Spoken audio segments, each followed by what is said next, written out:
Hi, we're on to the next subtopic in our experimental write-up for our Physics IA. We're looking at the next subtopic of variables. So I'm going to type down variables. And for this, we need to go back to our research question. And remember when I said when you look at your research question, you look at how X affects Y. Okay, so the two variables of mine are the radius of the whirling bung and the time period of the whirling bung. I am going to change the radius of the whirling bung, and I'm going to see how that affects the time period. Okay, so that means that my independent variable is the radius of the whirling bung, because I am going to change it. Your independent variable is the variable that you will change. Okay, the dependent variable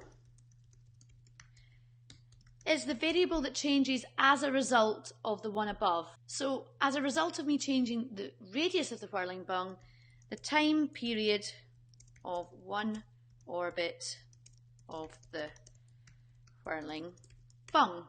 That is my dependent variable, and that is the variable that will change when I change the radius. And the control variables are the variables that I need to keep constant for this to be a fair test. So if I go back to my equation, I can see that this value here is the constant of proportionality. That's our gradient. Nothing in that is supposed to change. So that means for my experiment, I'm going to have to keep the mass of the whirling bung the same. I'm going to have to keep the mass or the suspended mass the same. That causes suspended mass that causes the centripetal force, and you'll see about that a bit more later. I'm going to have to keep the gravitational field strength the same. I mean, I'm not sure it's really worth plopping that in, but let's put it in anyway.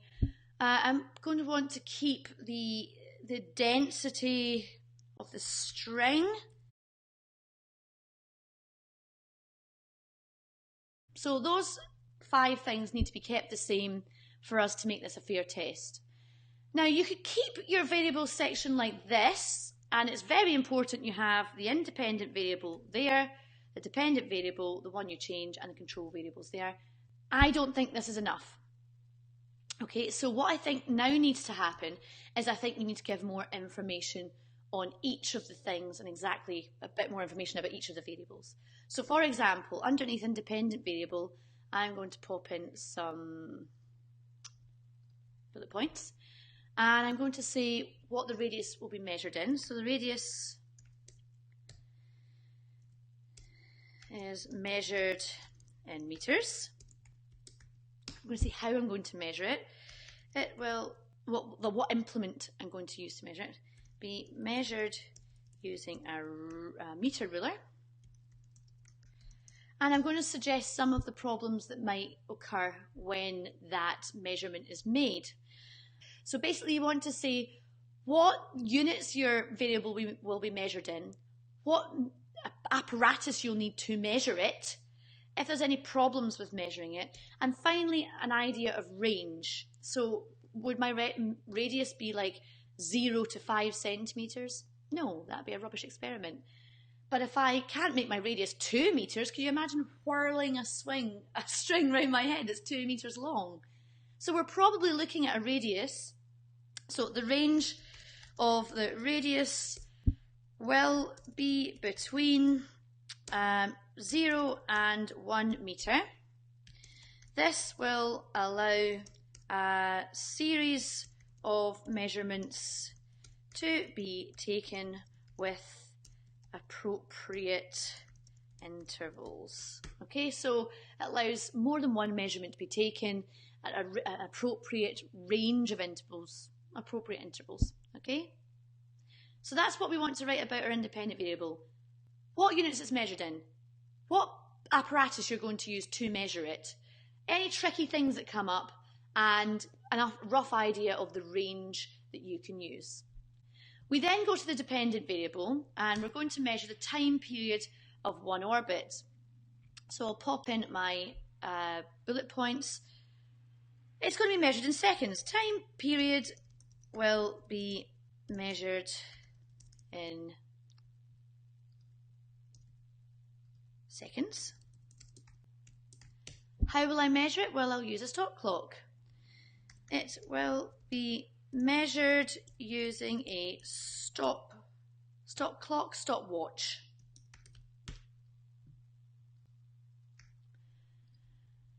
Okay, it's going to be tricky. If you imagine whirling a bung around your head, to measure the time for one orbit it's going to be too tricky because it's going to be less than a second pretty much. So the challenges in measuring the time period are going to be that the actual time for one orbit will be very small, and that will increase the relative error of the measurement. Okay, so measuring the, come on Sally, measuring the time period of one orbit will be extremely difficult because it is likely to be less than 1 second. This will increase the relative error of the measurement.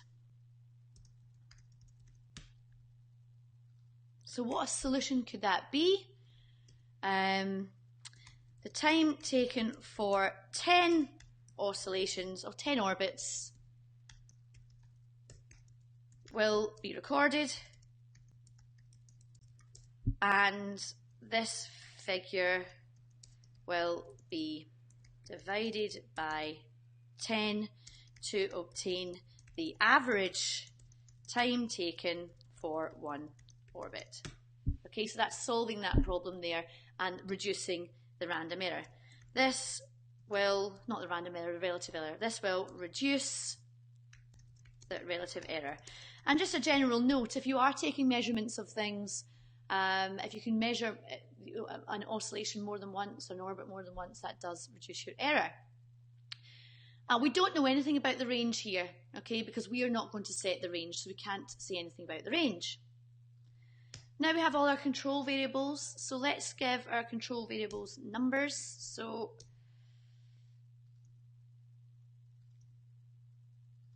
let's give them a numbered value. So how are we going to keep the mass of the whirling bung the same? Use the same whirling bung throughout. Easy for that one. How are we going to keep the suspended mass the same? Okay, well, we're not going to change. Do not change the suspended mass at any point throughout the experiment.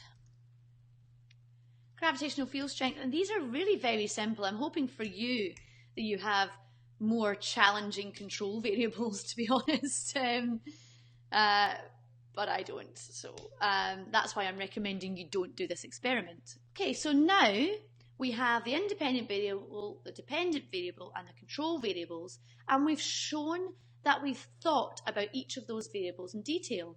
And guess what? By having done that, we now have our method pretty simple. We're ready to go. We can go straight into the method. The one thing I'm going to do before I go straight into the method is I'm going to change the format of this. I like the 1, 2, 3, 4, 5 on the control variables. I don't like this A, B, B, B, B. That doesn't really work for me. So I go up to here. Okay, so now I have a nicer looking set of variables. It's at this stage I would probably go straight into the method, but I think it's important to do the diagram first. So we're going to stop this module. We're going to show you on to how to draw the diagram and your list of apparatus. So next module is your diagram. Let's go.